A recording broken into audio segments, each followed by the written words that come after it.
اس کے بعد ہے آیت الکرسی۔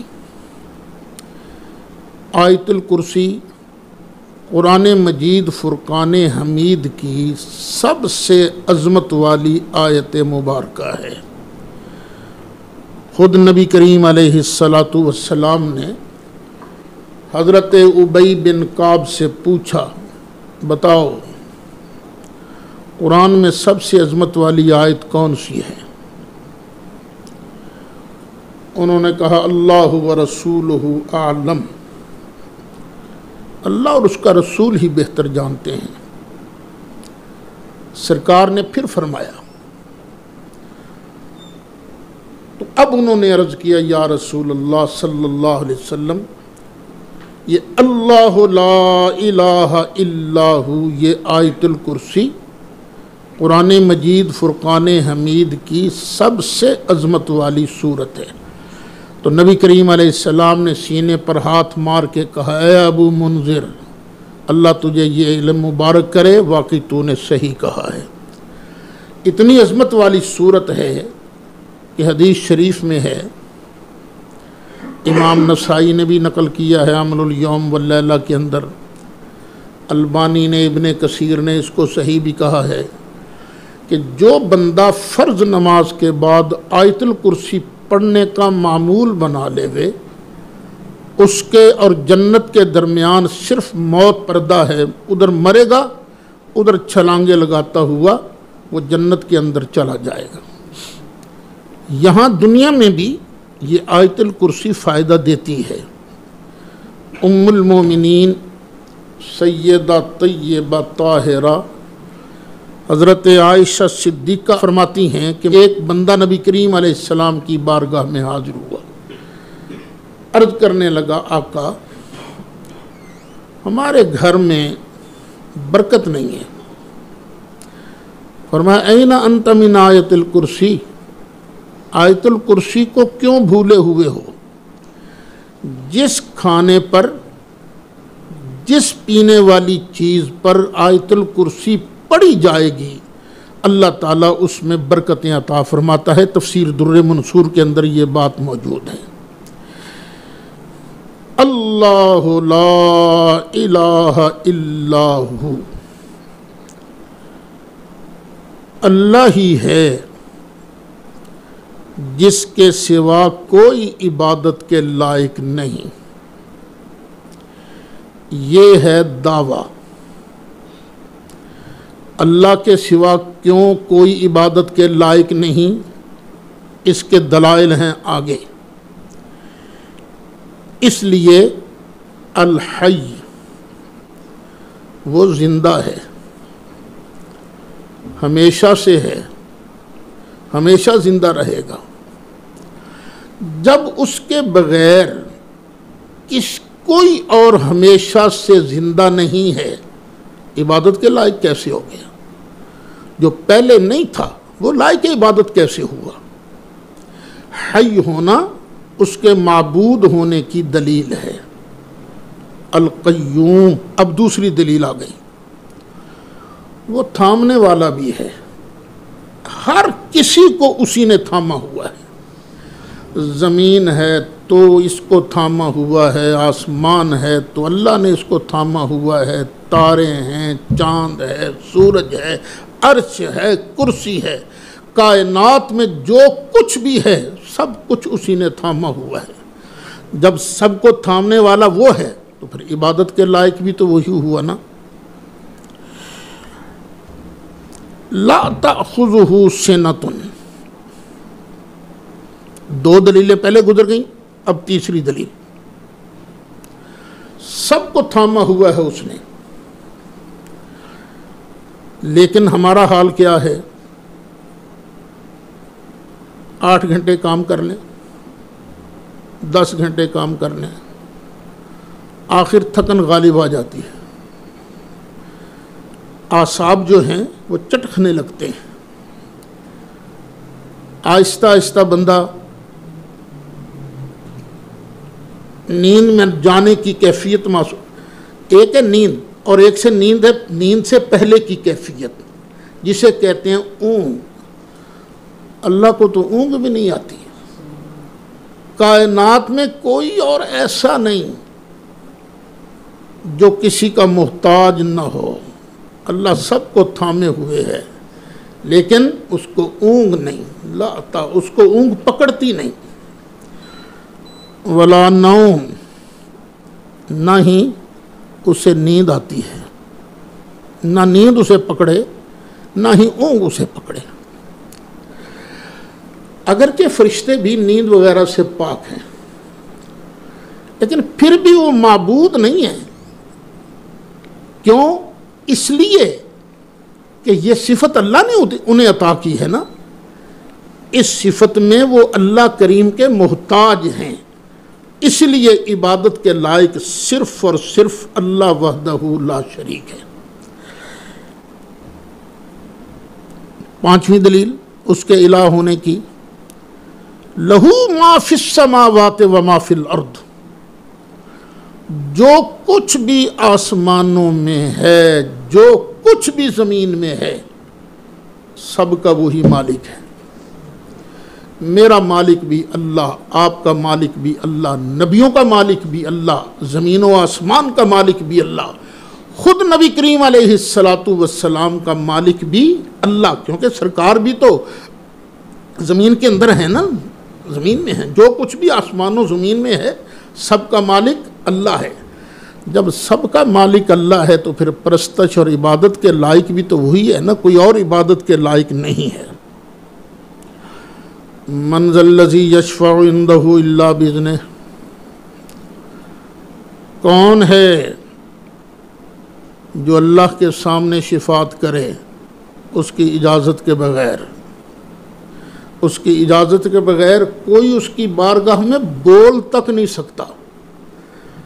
تو جب اس کی اجازت کے بغیر کوئی اس کے سامنے بول نہیں سکتا، الا من اذن له الرحمن، جب اس کے سامنے کوئی اجازت کے بغیر بول نہیں سکتا، کسی کی شفاعت نہیں کر سکتا، پھر عبادت کے لائق بھی تو وہی ہے نا۔ وہ حدیث شفاعت میں نے آپ کو سنائی تھی کہ نبی کریم علیہ السلام ارشاد فرماتے ہیں، جب سارے لوگ سرکار کی بارگاہ میں حاضر ہوں گے، آقا اللہ کی بارگاہ میں سفارش کر دیجئے، ہمارا حساب کتاب شروع ہو، تو نبی کریم علیہ السلام کیا کریں گے؟ اللہ کی بارگاہ میں سجدے میں گر جائیں گے اور اللہ تعالیٰ کی وہ تعریف کریں گے جو اللہ اس وقت نبی کریم علیہ السلام کو سکھائے گا۔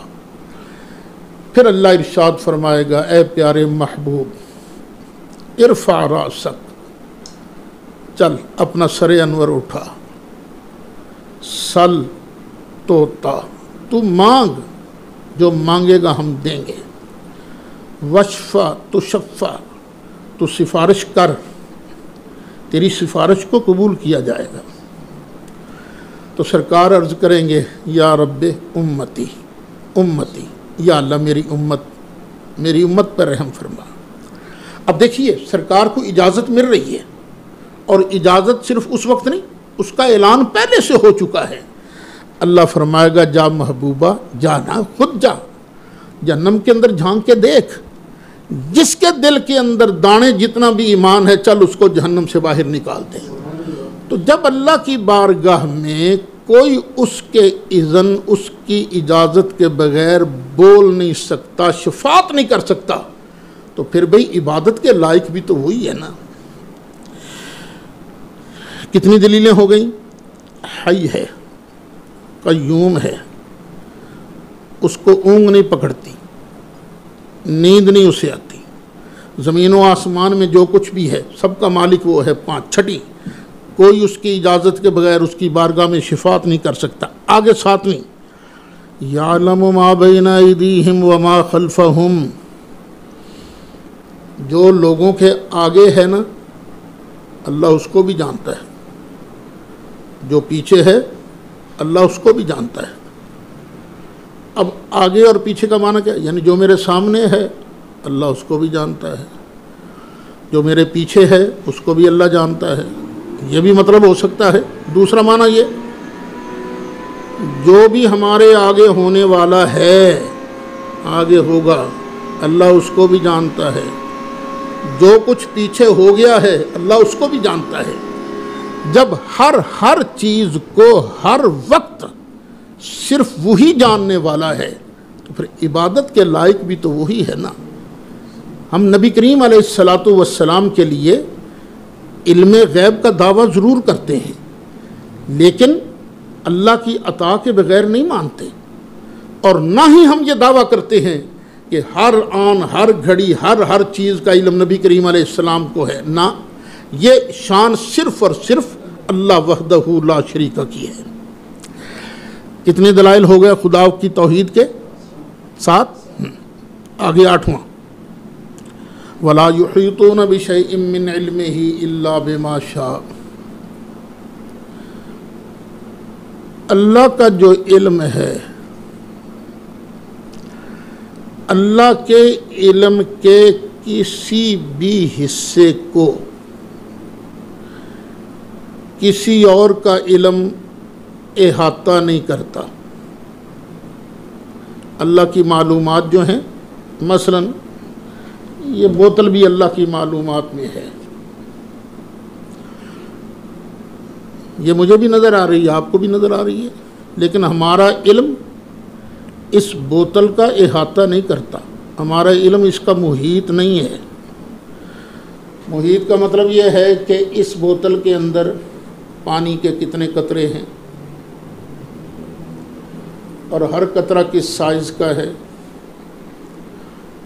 پھر یہ پلاسٹک کا بنا ہوا ہے، ذرات کو جوڑ کر پلاسٹک کی بوتل بنائے گی، کتنے ذرات ہیں اس کے اندر، ہر ذرے کی دوسرے ذرے کے ساتھ نسبت کیا ہے، پھر اس ایک ذرے کی کائنات کے باقی تمام ذرات کے ساتھ کیا نسبت ہے، یہ ہے علم محیط۔ تو اللہ کو جو علم محیط ہے نا، اس میں سے ایک ذرے کا بھی کوئی احاطہ نہیں کر سکتا الا بما شاء۔ ہاں، اللہ تعالیٰ کے علم میں سے وہی جان سکتا ہے جتنا اللہ چاہے، یعنی اللہ جس کو عطا کرے۔ تو اللہ کی عطا کے بغیر چونکہ کوئی جان ہی نہیں سکتا، اس لیے عبادت کے لائق بھی وہی ہے۔ کتنے؟ 9 دلائل ہو گئے؟ 8۔ چلو جی 9واں، وسع کرسیہ السماوات والارض۔ اس کی کرسی ہے،